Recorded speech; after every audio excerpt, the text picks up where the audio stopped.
Every single year from 30 to 70, your rent's going to go up. Or your landlord's asleep at the wheel, they will die, and the next person will jack it through the roof to make up the difference. But the value of the rent goes up every single year from age 30 to age 70. Your most expensive line item in your budget is housing.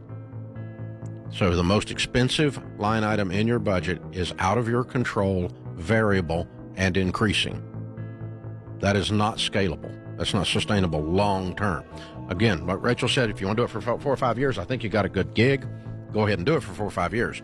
But let's not translate that to, is it okay to rent forever? Well, it's okay, but it's going to kill you. Because what you're paying in rent now is nothing compared to what it'll be 40 years from now. I think we can all agree with that. And so when you buy, if you buy on a fixed rate 15-year, you now have a fixed payment for a property. It doesn't have to have a lawn. It can be a condo.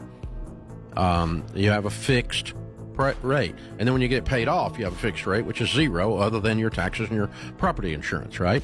Those are two things that will go up as well, but they're a much smaller percentage, and they don't end up being the largest thing in your budget anymore, usually.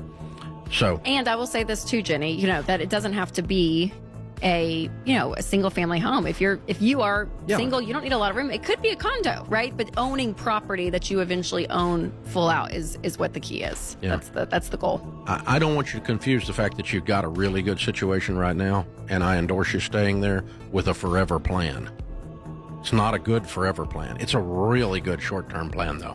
I would sit there and I wouldn't let your friends shame you into buying something. And that's what's happening. People are going, you got to buy a house, you got to buy a house. And you don't have to buy a house right now. You not got a bad deal. But you do need to stabilize the most expensive line item in your budget before it gets out of control and starts messing up your life. I mean, can you imagine being 70 years old and broke and your rent goes up every month?